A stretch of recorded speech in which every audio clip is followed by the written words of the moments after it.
ഒന്നാണ് എന്റെ വിചാരം. അന്നൊരു ലോകമല്ലടി, പെട്ടെന്ന് കിട്ടിയ സ്നേഹം പെട്ടെന്ന് പോകുന്ന കൈവിട്ട്. പക്ഷെ നമ്മ ഇത്രയും കൊല്ലം നിന്നിട്ടും എനിക്ക് എന്നെ മനസ്സിലാക്കാൻ പറ്റില്ലടി ബാബേ. അത്രേ ഉള്ളൂ. അങ്ങോട്ടേക്ക് കരഞ്ഞോണ്ടിരുന്ന ആള് അവിടെ ഒരു സൗണ്ട് കേട്ടോണ്ട് മോക്ക് കരച്ചിലൊക്കെ ഒരു പോയ പോക്ക് നോക്കി. എന്തുവാണ് ഈ കാണിക്കുന്നേ എന്ന് വെച്ചാല് എനിക്ക് എന്നെ അവൻ ഒന്നുമേ നോക്കിയിട്ട് കൂടിയില്ല. ഈ വാടക ഗർഭം വരെ എന്നെ കൊണ്ട് ചെയ്യണോന്ന്.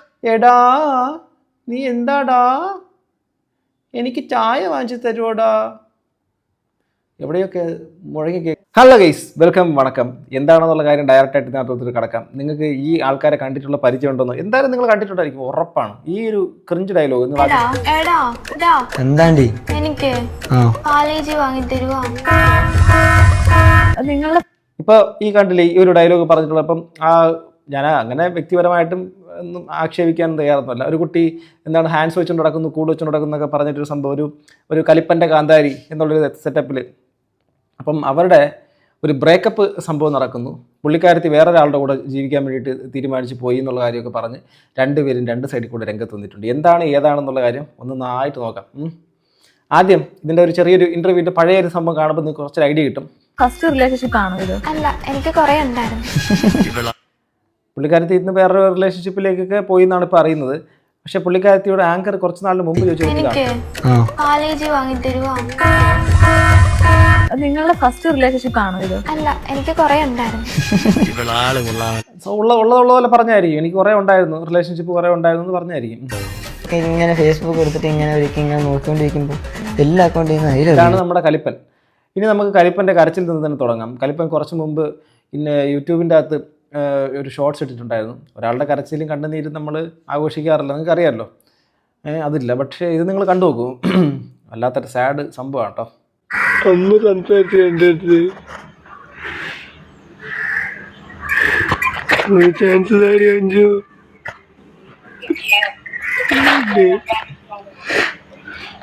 ഹലോ,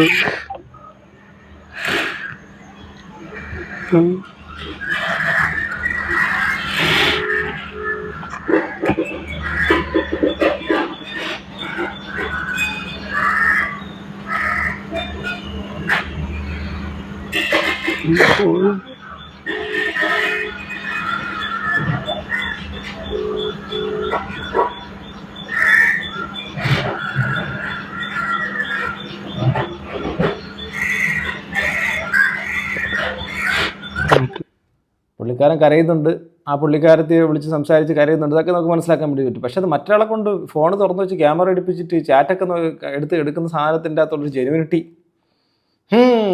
ഇതാണോ ഒന്നും മനസ്സിലാവണില്ല. പക്ഷെ എന്തായിരുന്നാലും ഒരാൾ കരയുമ്പോൾ നമ്മൾ അവരവരുടെ ഹൃദയം നുറുങ്ങിയ വേദനകളെ നമ്മൾ പരിഹസിക്കാൻ പാടില്ലല്ലോ. ഞാൻ ആ ഒരു മാനസിക പരിഗണന ഞാനിവിടെ കാണിക്കുന്നു. ഇനി ഈ രണ്ട് വ്യക്തികളും ഇതുമായിട്ട് ബന്ധപ്പെട്ടിട്ട് ഈ ഒരു വിഷയമായിട്ട് വീഡിയോ ഇട്ടിട്ടുണ്ട്. പുള്ളിക്കാരൻ വന്നിട്ട് പറയുന്നു പുള്ളിക്കാരൻ്റെ രണ്ട് അക്കൗണ്ടും ഈ പുള്ളിക്കാരത്തി അടിച്ചുകൊണ്ട് പോയി, പുള്ളിക്കാരനെ തന്നെ കളഞ്ഞിട്ട് വേറൊരുത്തൻ്റെ കൂടെ പോയി എന്നുള്ളതാണ്. എന്നാൽ പുള്ളിക്കാരത്തി പറയുന്നത് നേരെ കുറിച്ച് അവൻ എന്നോട് ചെയ്ത കാര്യങ്ങൾ പറഞ്ഞു കഴിഞ്ഞാൽ നിങ്ങളാരും വിശ്വസിക്കാൻ വേണ്ടിയിട്ട് പറ്റാത്തതാണെന്നുള്ള കാര്യം. ആദ്യം ഈ പുള്ളിക്കാരിയുടെ ഫസ്റ്റ് വീഡിയോയുടെ സംഭവം കാണാം. ജസ്റ്റ് ഹായ് ഗൈസ്, അപ്പൊ എല്ലാവരും കുറെ പേര് കാര്യം അറിയാതെ എന്നെ കൊണ്ട് ബ്ലോഗ് ഇടുന്നു പറയുന്നുണ്ട്. അപ്പൊ ഞാനിപ്പോ ആ കാര്യങ്ങൾ മൊത്തം നിങ്ങളെ കൊണ്ട് പറയുവാണ്. ഈ പ്രശ്നം വെച്ചാൽ ഞാൻ വിഷ്ണുമായിട്ട് കുറച്ച് പ്രശ്നങ്ങളുണ്ടായിരുന്നു ഇങ്ങനൊരു ആളുടെ പേരിൽ. പക്ഷെ അന്ന് അങ്ങനെ ഒന്നും ഇല്ലായിരുന്നു. പിന്നെ ഇവനാണെങ്കിൽ എല്ലാരെ കൊണ്ടും പറഞ്ഞു നടന്ന് ഞാനും അവനും അങ്ങനെ ഒരു കുറച്ച് ബന്ധമുണ്ട്, അങ്ങനെ ഉണ്ട്, ഇങ്ങനെ ഉണ്ടെന്ന് എന്തോ ഒരു ചുമ്മാ ഇതാക്കിയതാണ്. പക്ഷെ എല്ലാരെ കൊണ്ടും പറഞ്ഞു നടന്നു. ഇനി പറയാൻ പറ്റാത്ത ആരുമില്ല. എന്നിട്ട് അവസാനം നീ എനിക്ക് വേണ്ട, അവന്റെ കൂടെ തന്നെ പോയിക്കോ. പിന്നെ അവൻ പറഞ്ഞൊരു വോയിസ് ഉണ്ട്, ഇത് കേട്ടാ നിനക്ക് തന്നെ മനസ്സിലാവും. ഇത് നോക്കിക്കോളാം. എനിക്ക് എന്തൊക്കെ വേണം അതെല്ലാം നോക്കിക്കോ. അവിടെയൊക്കെ എല്ലാം യൂസ് കഴിഞ്ഞു, നീ കുറച്ച് യൂസ് ചെയ്ത് നടക്കും. അത്രേ ഉള്ളൂ. ഈ വോയിസ് നിങ്ങൾ തന്നെ കേൾക്കാം. അവൻ ഇത്രയൊക്കെ പറഞ്ഞതാണ്. പിന്നെ ഞാൻ എങ്ങനെ അവന്റെ കൂടെ പോകണം? പിന്നെ ഞങ്ങൾ തമ്മിൽ കല്യാണമൊന്നും അങ്ങനെ കഴിഞ്ഞിട്ടൊന്നുമില്ല. ജസ്റ്റ് ഇങ്ങനെ ഒരു ഇത് മാത്രമേ നിയമപരമായിട്ട് ഞങ്ങൾ തമ്മിൽ കല്യാണമൊന്നും കഴിഞ്ഞിട്ടില്ല. ഇപ്പോഴാണെങ്കിൽ എന്നെ ഫുള്ള് ബ്ലാക്ക് മെയിലാണ്. നിങ്ങൾ തന്നെ പറയാം. പിന്നെ എനിക്ക് ഈ ടൈമിൽ കഞ്ചാവൊക്കെ ആദ്യം കളിക്കുമായിരുന്നു, അതെനിക്ക് അറിയാമായിരുന്നു. പിന്നെ ഇതൊക്കെ നിർത്തിയാലേ ഞാൻ പെരുത്തോളന്നാ ഞാൻ അവനെ കൊണ്ട് പറഞ്ഞത്. എന്നെ കൊണ്ട് എല്ലാം നിർത്തി എന്നാ പറഞ്ഞത്. പിന്നെ ഞാൻ അറിയാതെ ഈ കഞ്ചാവൊക്കെ കളിക്കാൻ തുടങ്ങി. എന്നെ കൊണ്ട് അറിയാതെ അപ്പൊ തന്നെ കറിയും എന്നെ അത്ര ഇഷ്ടമുണ്ട്. എന്നെ ഇതൊക്കെ വലിച്ചിട്ടാണ് അവൻ ഇങ്ങനത്തെ സംശയരോഗമൊക്കെ കാണിച്ചത്. അപ്പൊ അതുകൊണ്ട് ഞാനിപ്പോ ശരിക്കും കാണിച്ചു കൊടുക്കുക ഇവരുമായിട്ടുള്ള ഈ ബന്ധം. ഇപ്പോഴാണ് ശരിക്കും ഇനിയാണ് കാണിച്ചു കൊടുക്കാൻ പോണത്. അത്രേ എനിക്കിപ്പോ പറയാനുള്ളൂ. കുറെ ഭർത്താവ് പറഞ്ഞ് ഇങ്ങനെ കുറെ നടന്നു വരുന്നുണ്ട്. ഒരു ഭർത്താവ് ചെയ്യേണ്ട കാര്യങ്ങൾ കൂടിയല്ല ചെയ്യുന്നത്. എന്ന് വെച്ചാൽ ഒന്ന് നോക്ക് കൂടിയില്ല. എത്ര ചെക്കന്മാരെ കൂടി ഇരുന്നിട്ട് കഞ്ചാവ് വലിക്കണം, ആ ഒരു മൈൻഡ് മാത്രമേ ഉള്ളൂ. എന്നെ നോക്കിയിട്ടില്ല. എനിക്കൊരു സാധനം വാങ്ങി തരണം എന്നൊന്നുമില്ല. ഞാൻ എന്തെങ്കിലും ചെയ്യണമെങ്കിൽ ഞാൻ ഒറ്റയ്ക്ക് പോയി ചെയ്യണം, അങ്ങനെയൊക്കെ തന്നെ. പിന്നെയാണ് ഈ പറയുന്ന അബീന്ന് പറഞ്ഞ അവന്റെ കാര്യങ്ങൾ പറഞ്ഞത്. പിന്നെ അവനുമായിട്ട് എനിക്ക് അങ്ങനെയുണ്ട് ഇങ്ങനെയുണ്ട്, അവന്റെ കൊച്ചാണ് എന്റെ കയ്യില് എന്നൊക്കെ എല്ലാരെയും വിളിച്ച് പറഞ്ഞു കൊടുത്തു. അതിന്റെയൊക്കെ ആവശ്യം എന്താണെന്ന് അങ്ങനെയൊക്കെ പറഞ്ഞു കഴിഞ്ഞിട്ട് ഇപ്പൊ കരഞ്ഞിട്ട് എന്നെ കാണിക്കുക. എനിക്ക് കുറെ വീഡിയോ ചോദിച്ചുണ്ട് കരഞ്ഞ് ഞാനിപ്പോ ചാവാൻ പോവും എന്നൊക്കെ പറഞ്ഞു. പക്ഷെ അങ്ങനെ ഒന്നുമല്ല. പിന്നെ എല്ലാ അവനെയും ഒരുമാതിരി മോശമായിട്ട് അത്രയ്ക്ക് വൃത്തികേടായിട്ട് പറഞ്ഞു, നീ എടുത്തോ, എന്റെ യൂസ് ഒക്കെ കഴിഞ്ഞ് നീ എടുത്തോ, ഇനി എനിക്ക് വേണ്ട, അങ്ങനെ അത്രയ്ക്കും ബാഡായിട്ടാണ് പറഞ്ഞത്. ഇനി നീ ഇങ്ങനെ കുറച്ച് നാൾ കൊണ്ട് ഉപയോഗിക്കുക, അങ്ങനെയാണോ ഒരു ഭർത്താവിനൊക്കെ പറഞ്ഞാൽ ഇങ്ങനെയൊക്കെയാണോ പറയേണ്ടത്? ഇങ്ങനെയൊന്നുമല്ലല്ലോ. അവന് കുറെ ഇപ്പൊ ഇങ്ങനെ കരഞ്ഞു വരുന്നത് എന്തുകൊണ്ടാന്ന് എനിക്ക് മനസ്സിലാവുന്നില്ല. അവന്റെ എല്ലാ കാര്യങ്ങളും, അവന്റെ വീട്ടിലെ കാര്യങ്ങളും അവന്റെ കാര്യങ്ങളും ജോലിയില്ല എല്ലാം അറിഞ്ഞിട്ടാണ് ഞാൻ അവനെ നോക്കിയത്. പക്ഷെ എന്നിട്ട് എനിക്ക് ഇങ്ങനെയൊക്കെയാണ് കിട്ടിയത്. പിന്നെ ഇനിയിപ്പോ ഞാൻ ചെല്ലണമെന്ന് പറയുന്നുണ്ട്. അതെന്തിനാന്ന് എനിക്ക് മനസ്സിലാവുന്നില്ല. ഇത്രയും കാര്യങ്ങൾ അറിഞ്ഞിട്ടും പിന്നെയും ചെല്ലണം. പിന്നെ അന്ന് രാത്രി ഞങ്ങൾ ആ ടൈമിൽ പ്രശ്നം നടക്കുന്ന ടൈമിൽ ഞാൻ തിരിച്ചില്ലായിരുന്നു. അപ്പൊ അന്ന് രാത്രി ഇതുപോലെ ഒരു 1 മണി 2 മണിയായി. അതുപോലെ എന്നെ അടിക്കാനൊക്കെ വന്ന് എന്നെ ഇവിടേക്ക് അടിച്ചിട്ടുണ്ട്, കണ്ണിന്റെ ഇവിടേക്ക് അടിച്ചിട്ടുണ്ട്. എന്നെ അടിക്കാനൊക്കെ വന്നിട്ട് എന്നെ രാത്രി അവിടുന്ന് ആ പ്രശ്നത്തിൽ നിന്ന് കയറ്റി വിടുന്നത് തിരിച്ച് തമിഴ്നാട് പോലീസാണ് പാലക്കാട് കയറ്റി വിട്ടിട്ട് പാലക്കാട് നിന്ന് ഞാൻ ഇങ്ങോട്ട് എറണാകുളം വന്നത്. അത്രയും പക്ഷെ അവിടെ നിന്ന് അത്രയ്ക്കും പേടിച്ചിട്ടാണ് വന്നത്. എനിക്ക് പുറകെ ചിലപ്പോൾ ഉണ്ടാവുമെന്ന് പറഞ്ഞിട്ട് എന്നെ കാണാൻ വേണ്ടി 2 ദിവസം എറണാകുളത്ത് വന്ന് നിന്നിട്ട് ഏതാണ്ട് റൂട്ട് മനസ്സിലായി. വിവാഹം നിയമപരമായിട്ടല്ല, ഒരുമിച്ച് ജീവിച്ചു. ഓക്കെ, ഇന്നത്തെ കാലത്ത് ലിവിങ് റിലേഷൻഷിപ്പൊക്കെ ഒരുപാട് ഉണ്ടാകുന്ന കാര്യങ്ങളൊക്കെ ഉണ്ട്. ഈ ഇമ്മച്യൂരിറ്റി എന്ന് പറഞ്ഞ സാധനം ഉണ്ടല്ലോ, ഇന്നത്തെ പല യുവാക്കളിലും കാണുന്നൊരു സംഭവമാണ്. നമ്മളൊന്ന് ഇച്ചിരി ഒന്ന് പ്രായപൂർത്തി ആയി എന്ന് തോന്നിക്കഴിഞ്ഞാൽ, ഇച്ചിരി മീശ വന്നു കഴിഞ്ഞാൽ ആണുങ്ങൾക്കും, അതോടൊപ്പം തന്നെ നമ്മൾ ഇത്തിരി ആയിക്കഴിഞ്ഞാൽ പെണ്ണുങ്ങൾക്കും ഒരു ചെറിയൊരു പ്രായമാകുമ്പോൾ ഒരു 18 വയസ്സ് കഴിഞ്ഞ ആ സമയം മുതൽ തന്നെ ഒരുമിച്ച് ജീവിച്ചങ്ങ് കളയാം എന്നുള്ള തോന്നലൊക്കെ വന്നിട്ട് പഠിത്തം വേണ്ട, ഈ സ്വന്തം കാലം നിൽക്കുക എന്നുള്ള സാഹചര്യം വേണ്ട, സാമ്പത്തിക അടിത്തറ ഉണ്ടാക്കണ്ട, ഒരു ഇതും വേണ്ട, ഇൻഡിപെൻഡൻ്റ് ആവുന്ന പരിപാടിയേ വേണ്ട, നേരെ കല്യാണം കഴിക്കണം. എന്തുവാ കല്യാണം കഴിച്ച് നിങ്ങൾക്ക് കിട്ടാൻ വേണ്ടിയിട്ട് പോണേ? നിങ്ങൾ കല്യാണം കഴിച്ച് കുട്ടി ഉണ്ടാക്കില്ല എന്നാണ് പരിപാടി. എന്താണ് ഇന്ത്യയിലത്തെ അത്യാവശ്യം ഉണ്ട്, പോപ്പുലേഷനുണ്ട്. അതുകൊണ്ട് അതിൻ്റെ ഒരു കാര്യത്തിൻ്റെ അകത്ത് സ്വന്തം താല്പര്യത്തിന് കുഞ്ഞുങ്ങളെ കൊണ്ടാവണമെങ്കിൽ ആദ്യം വേണ്ടത്, ഒരു കുഞ്ഞിനെക്കുറിച്ച് ചിന്തിക്കണമെങ്കിൽ പോലും ആദ്യം വേണ്ടത് സ്വന്തമായിട്ട് അടിത്തറ വേണമെന്നുള്ളതാണ്. ഇവിടെ ഒന്ന് പറഞ്ഞ് രണ്ടാമത്തെ എൻ്റെ ആരുടെയും കൂടെ ഈ കഷ്ടപ്പെട്ട് വളർത്തി തന്തയും തള്ളയൊക്കെ വളർന്നിട്ട് അങ്ങ് ഇറങ്ങിപ്പോവും. എന്നിട്ട് ലൈഫിനെ മൊത്തം കോഞ്ഞാട്ടാക്കി നശിപ്പിച്ചതിന് ശേഷം ഇവിടെ കൂടെയെങ്കിലൊക്കെ തിരിച്ചു വരും. ഈ എന്താണ് ഈ കുറേ ആൾക്കാർ കാണിച്ചു കൂട്ടുന്നതെന്ന് മനസ്സിലാവുന്നില്ല. അങ്ങനെ കുറേ മറ്റേ എള്ളോളം തരി പൊന്നന്തിന ടീംസുകളുണ്ട്, മനസ്സിലാവുന്നുണ്ടോ? ഇതിൻ്റെയൊക്കെ തലച്ചോറിൻ്റെ അകത്ത് എന്താണ് ഇരിക്കണമെന്നുള്ള കാര്യം അറിയത്തുമില്ല. ഞാനിനിപ്പം ഇതിപ്പോൾ വേറെ ജീവിതം തുടങ്ങിയിട്ടുണ്ട്, ഒന്നും പറയാനില്ല. ഓക്കെ, അത് കല്യാണം കഴിക്കുകയാണെങ്കിൽ കല്യാണം കഴിച്ച് നിയമപരമായിട്ടൊക്കെ പോകും കുട്ടി. അല്ല ഞാനിപ്പോൾ എന്ത് പറയാനാണ്? ഇതാണ് ഇതിൻ്റെ അകത്തുള്ള സംഭവം. നിങ്ങളൊക്കെ പറയുന്നില്ല വിഷ്ണു ഭയങ്കര നല്ലവനാണെന്ന്. അവൻ വന്നിട്ട് 18 ബൈക്ക് എന്താണ് 18 ബൈക്ക് മോഷണ കേസുണ്ട്, അതറിയുമോ? ഈ 18 ബൈക്ക് മോഷണ കേസിലെ പ്രതിയായിട്ടുള്ള വ്യക്തിയെ നിങ്ങൾ ഇപ്പോഴാണോ അറിഞ്ഞത്? 18 ബൈക്ക് മോഷ്ടിച്ച ഒരു സുപ്രഭാതത്തിലാണ് അറിഞ്ഞത്, അല്ലല്ലോ. നേരത്തെ അറിഞ്ഞിട്ടുണ്ടെങ്കിൽ ആ പുള്ളിക്കാരൻ ഒഴിവാക്കിയിട്ട്, അല്ലെങ്കിൽ പുള്ളിക്കാരൻ ഇങ്ങനെ കാണുന്ന നിർത്തിയിട്ട് സ്വന്തം വഴിക്ക് പൊക്കൂടായിരുന്നു, ഒരു കേസ് കൊടുത്തുകൂടായിരുന്നു. മൂക്കിലെ കമ്മൽ ഇഷ്ടമായി അൽത്താഫ്. ഇപ്പോൾ ചോദിക്കാൻ പാടില്ലെന്ന് അറിയുന്നില്ല. ഈ വെളുക്കാതെ വെച്ച ക്രിയം ഏതാണെന്ന് പറയാമോ? ഇതിനകത്ത് മൊത്തം അടിച്ചു പിരിഞ്ഞോ, ഇവിടെ ആൾക്കാർ മൊത്തം ഇവരങ്ങോട്ട് ഊക്കി കൊല്ലുക, മനസ്സിലാവുന്നുണ്ടോ? കാരണം ഇത് എനിക്കെന്തോ ഒരു അസ്വാഭാവികത ഫീൽ ചെയ്യുന്നു. ഇതിനകത്തൊരു ജെനുവിനിറ്റി എന്നുള്ള സാധനമൊന്നും ഞാൻ ടു ബി ഫ്രാങ്ക് ഇതിനകത്ത് എന്തോ ഒരു പ്രഹസന പരിപാടി പോലെയൊക്കെ തോന്നുന്നത്. ഒരു കോണ്ടന്റ് ക്രിയേഷൻ്റെ പാർട്ടായിട്ട് രണ്ടുപേരും രണ്ട് സൈഡിൽ കൂടെ പൊങ്ങി വരാനുള്ള പരിപാടിയാണോ? അതിലൂടെ ഇനിയിപ്പോൾ സ്വന്തം ലൈഫിൻ്റെ അകത്തുള്ള ഈ ലൈഫ് ഇവൻറ്റ്സ് എന്നുള്ള സംഭവം, ഭാര്യയുടെ അഭീതം എന്ന് പറഞ്ഞ് ഭർത്താവിൻ്റെ മോഷണം എന്ന് പറഞ്ഞ് ഭാര്യ രണ്ട് സൈഡിൽ കൂടെ തുടങ്ങിയിട്ട് ഇപ്പോൾ കോണ്ടന്റ് ക്രിയേഷൻ്റെ ഒരു പാർട്ടായിട്ട് കുറേ ആൾക്കാരൊക്കെ ഇങ്ങനെ ഇറങ്ങിയിട്ടുണ്ട്. ഇനി അതാണോ പരിപാടി എന്നൊന്നും അറിയത്തില്ല. എന്തായാലും എൻ്റെ അല്ലല്ലോ, പുള്ളിക്കാരത്തിയുടെ 2 ID ഉണ്ടെന്നൊക്കെ പറയുന്നു. ആ 2 ID അയാളുടേതാണെന്ന് അയാൾ പറയുന്നു, ഇതെല്ലാം എൻ്റെതാണെന്ന് പുള്ളി പറയുന്നു. ഹായ് ഗൈസ്, ഇത് രണ്ടാമത്തത്. ഞാനിപ്പോ പറയാൻ പോണത്, നിങ്ങളിപ്പോ അവൻ പറയുന്നതും കേട്ട് അവന്റെ വാക്ക് വിശ്വസിക്കണ്ട. അവനെന്ന് വെച്ചാൽ റീച്ചിന് വേണ്ടിയിട്ടാണ് ഓരോന്നിപ്പോ കാണിച്ചിട്ടിരിക്കുന്നത് മൊത്തത്തിൽ. അവൻ അക്കൗണ്ട് എന്ന് പറയുന്നുണ്ടല്ലോ, 2 അക്കൗണ്ട് എന്റെ കയ്യിലാണ്, ഈ 2 അക്കൗണ്ട് എന്റെ അക്കൗണ്ടാണ്. അപ്പൊ ഞാൻ അവന് കൊടുക്കേണ്ട ആവശ്യമില്ലല്ലോ എന്റെ അക്കൗണ്ട്. പിന്നെന്ന് വെച്ചാൽ അവന് ഈ കുറെ ഫോട്ടോസും കാര്യങ്ങളും അതൊക്കെ തിരിച്ച് അവന് ഞാൻ എല്ലാ ഫോട്ടോസും അയച്ചു കൊടുത്തിട്ടുണ്ടെന്ന് എന്റെ കാരണം. ഞാൻ അങ്ങനെ ഒരു ഫോട്ടോസും ഒരു കാര്യങ്ങളും അയച്ചു കൊടുത്തിട്ടില്ല. എന്റെ ഫോണിൽ റിക്കവർ എന്ന് പറഞ്ഞ സാധനമേ ചെയ്തിട്ടില്ല. അവൻ കുറെ കാര്യത്തിൽ പറയുന്നുണ്ടല്ലോ ഒന്നും ചെയ്തിട്ടില്ല. ഞാൻ എപ്പോഴോ എന്റെ കൂട്ടുകാരൻ തമാശയ്ക്ക് കുറെ കാര്യങ്ങൾ ഇങ്ങനെ ചുമ്മാ മെസ്സേജ് അയച്ച് പറഞ്ഞിട്ടുണ്ട്. അറിയാൻ മേലെല്ലാം ചോദിച്ചു ചോദിക്കും, നിങ്ങൾക്ക് പോലീസും കോടതിയും മറ്റുള്ള സംവിധാനങ്ങളൊന്നും ഒരു ഇതാവുന്നില്ലേ? നിങ്ങളൊക്കെ സോഷ്യൽ മീഡിയക്കകത്താണോ ഇതിൻ്റെ എല്ലാം തീർപ്പ് കൽപ്പിക്കാൻ വേണ്ടിയിരിക്കുന്നത്? സോഷ്യൽ മീഡിയ കോർട്ട് റൂമുകളോ? എന്തുവാ ഇത്? ഇതൊന്നും കണ്ടിട്ട് എൻ്റെ പ്രിയപ്പെട്ട അനിയന്മാരെ, ഇതൊന്നും കണ്ട് ചാടരുതേ. ഇതൊക്കെ വേറെ വായിന്ന് വേറെ പറയണ്ടേ. അത്ര മാത്രമേ ഞാൻ ചെയ്തിട്ടുള്ളൂ. അതിനാണ് അവൻ ഇങ്ങനെയൊക്കെ കിടന്ന് പറയുന്നത്. പക്ഷെ അവൻ എന്നെ എന്തൊക്കെ ചെയ്തെന്ന് വെച്ചാൽ എന്നെ അവൻ ഒന്നുമേ നോക്കിയിട്ട് കൂടിയില്ല. ഈ വാടക ഗർഭം വരെ എന്നെ കൊണ്ട് ചെയ്യണോന്ന്. എടാ നീ എന്താടാ, എനിക്ക് ചായ വാങ്ങിച്ചു തരുവോടാ? എവിടെയൊക്കെ മുഴങ്ങി കേൾക്കുന്നു പറഞ്ഞിട്ട് ഒരുപാട് എന്നെ ഭീഷണിപ്പെടുത്തിയിട്ടുള്ളതാണ് ഈ പറയുന്ന വിഷ്ണു എന്ന് പറഞ്ഞ ആള്. പിന്നെ ഒരു ആൾക്കാർ കമന്റ് ചെയ്യുന്നുണ്ടല്ലോ, പണിക്ക് പോയി നോക്കുന്നു. പണിക്കൊന്നുമല്ല, റീച്ചിന് വേണ്ടി മാത്രമാണ് ഒരു ദിവസം പണിക്ക് പോയത്, അവൻ ആ വീഡിയോ എടുക്കാൻ വേണ്ടി മാത്രം. അല്ലാതെ അവൻ പണിക്കൊന്നും പറഞ്ഞ സാധനത്തിലേ പോത്തില്ല. പിന്നെ അവന് റീച്ചിന് വേണ്ടിയാണ് ഇപ്പൊ അവൻ അവരെന്ന് കാണിച്ചിട്ടിരിക്കുന്നത്. ഈ അബി എന്ന് പറഞ്ഞ ആളുമായിട്ട് ഇവൻ പറയുന്ന പോലെ ഇവന്റെ സഹോദരി എന്തിനാ ചെയ്യുന്നത്? സോഷ്യൽ മീഡിയക്കകത്ത് ചെയ്യുന്നത് എന്തിനാ? ഞാൻ ചോദിക്കുന്നത് അറിയാൻ വേണ്ടിയിട്ട് ചോദിക്കുക. നിങ്ങൾ എന്തിനാ ഈ സോഷ്യൽ മീഡിയക്കകത്ത്? മറ്റേ പുള്ളിക്കാരൻ റീച്ചിന് വേണ്ടി ചെയ്യുന്നു, അവൻ്റെ കാര്യങ്ങളെക്കുറിച്ച് നിങ്ങൾക്ക് തന്നെ ധാരണയുണ്ട്. ഞാൻ വേറെ കുറച്ച് വീഡിയോസ് ഞാൻ കാണിക്കുന്നതിന് ശേഷം പ്ലേ ചെയ്യാം. സഹോദരി എന്തിനാണ് ഇതൊക്കെ ചെയ്യുന്നത്? ഇത് സോഷ്യൽ മീഡിയക്കകത്ത് ചെയ്യുന്നതിനാണ്. നിങ്ങൾക്ക് ലീഗലായിട്ടുള്ള കാര്യങ്ങളിലൂടെ പോയാൽ പോരെയെന്ന്. നിങ്ങൾ എന്തിനാ ഇത് എടുത്ത് പബ്ലിക്കായിട്ട് സോഷ്യൽ മീഡിയക്കകത്ത് ഇടുന്നത്?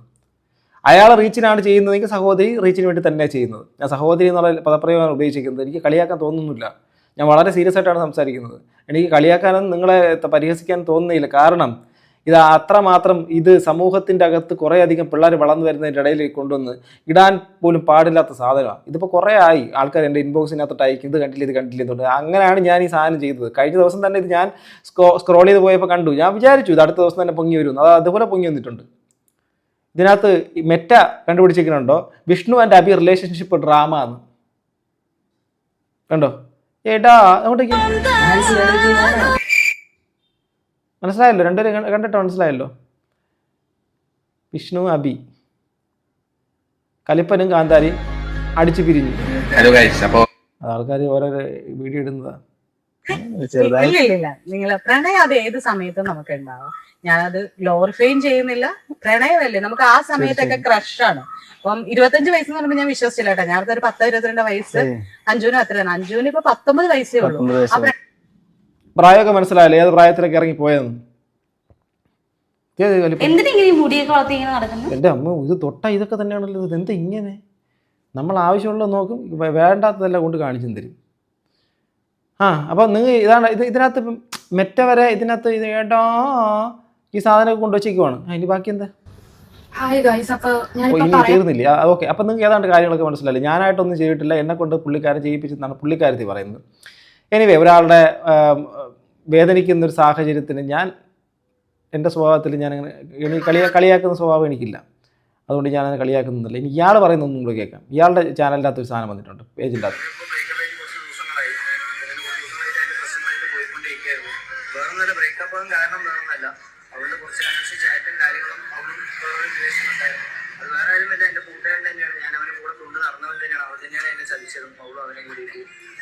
കൂടെ കൊണ്ടു നടന്ന കൂട്ടുകാരൻ തേച്ചു എന്നൊക്കെ പറയുന്ന സാധനം ഭയങ്കര ഹൃദയം പൊടിയുന്ന പരിപാടി തന്നെയാണ് അവിടെ. കൂടെ കൊണ്ട് നടന്നൊരുത്തൻ അങ്ങനെ ചെയ്തെന്ന് പറഞ്ഞാൽ ഇനി ഇവൻ ഫേക്കാണ്, ഇവൻ എന്ത് സംഭവമാണ്. ഞാൻ പറഞ്ഞ സാധാരണ മനുഷ്യരുടെ കാര്യം, ഇവരുടെ ഇടയിലുള്ള കാര്യങ്ങളെക്കുറിച്ച് എനിക്ക് ധാരണയൊന്നുമില്ല.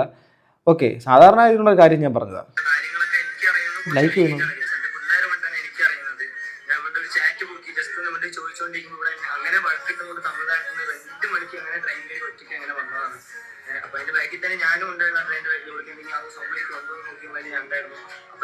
പുള്ളിക്കാരത്തി പറഞ്ഞത് ഇവനെ പേടിച്ചിട്ട് അവിടെ നിന്ന് പോലീസ് കയറ്റി വിട്ടു, അങ്ങനെ രക്ഷപ്പെട്ടു വന്നെന്ന്. പുള്ളിക്കാരൻ പറയുന്നത് ഇവള് വേറൊരുത്തൻ്റെ കൂടെ പോയി, അങ്ങനെ ഞാൻ അവള് നേരെ വീട്ടിലെത്തുമെന്ന് നോക്കി ഞാൻ വന്നതെന്ന്.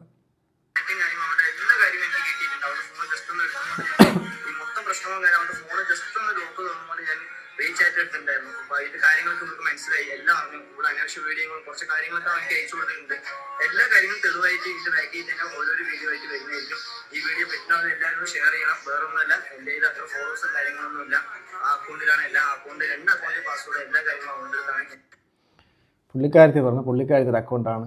എന്നിട്ട് ഈ എല്ലാവരും ഷെയർ ചെയ്യണം, ലൈക്ക് ചെയ്യണം, ഫോളോ ചെയ്യണം എന്നൊക്കെ പറഞ്ഞിട്ടൊക്കെയാണ് ഇവരൊക്കെ ഇവരുടെ കുടുംബജീവിതത്തിൻ്റെ അകത്ത് പ്രശ്നങ്ങളെ കൊണ്ട് പബ്ലിക്കിൻ്റെ അകത്ത് കൊണ്ടിട്ടിട്ട് ചെയ്യുന്നത്.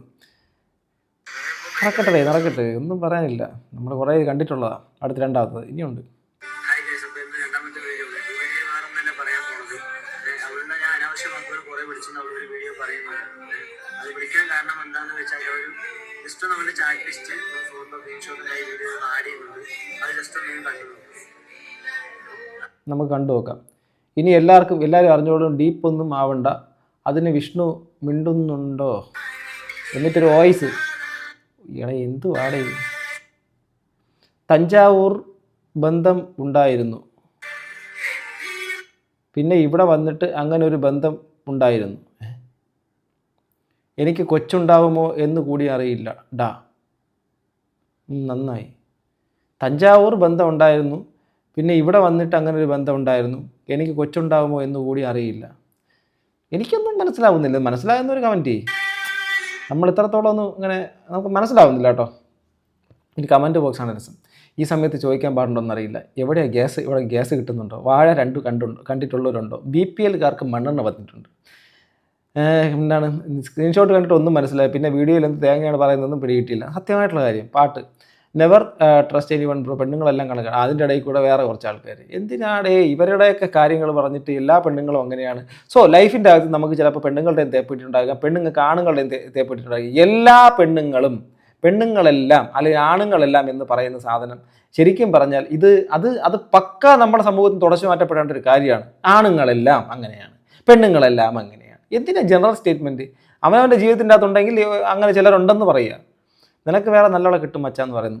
ഇലക്ഷൻ മാറ്റി വയ്ക്കേണ്ടി വരുമോ? കേരളം കത്തുമോ? പക്ഷേ കുടമാറ്റം നന്നായതാണെങ്കിൽ പാറമേക്കാവിൻ്റെതാണെങ്കിലും വെടിക്കെട്ട് നന്നായി തിരുവമ്പാടിയതാണ് തന്നെ. എനിക്കും ഇതൊക്കെ തന്നെ പറയാനുള്ളൂ. ഇതൊക്കെ കണ്ടിട്ട് എനിക്ക് ഒരു ഇമോഷണലി ഒരു കണക്ഷൻ തോന്നി. തനിച്ചായി.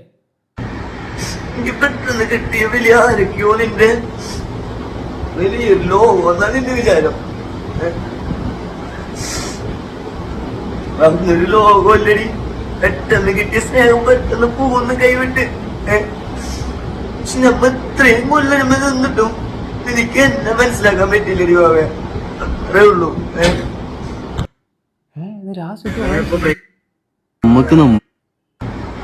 എനിക്ക് പെട്ടെന്ന് കിട്ടിയ വലിയ ആരൊക്കെയോ നിന്റെ വലിയൊരു ലോകം എന്നാണ് നിന്റെ വിചാരം.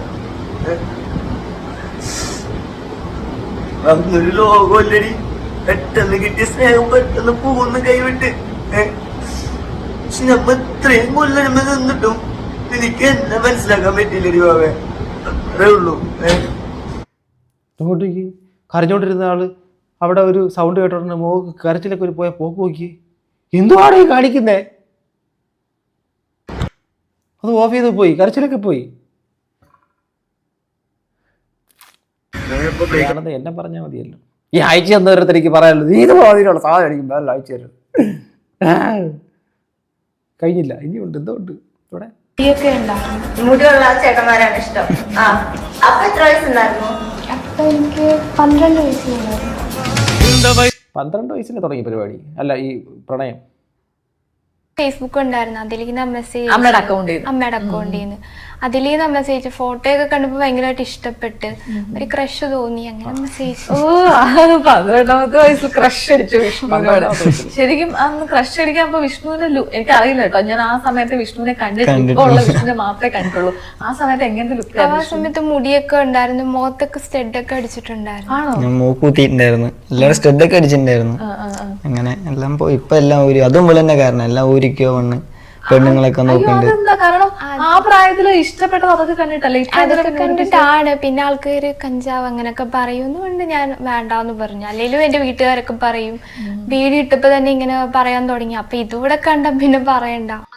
അന്നത്തെ ആൾക്കാരൊക്കെ പറഞ്ഞു കഞ്ചാവൊക്കെ ആയിരിക്കുമെന്ന്. പിന്നീടാണ് മനസ്സിലായത്.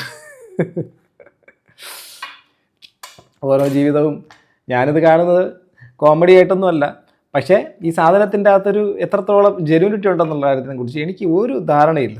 സീരിയസ്ലി ഞാൻ പറയാം.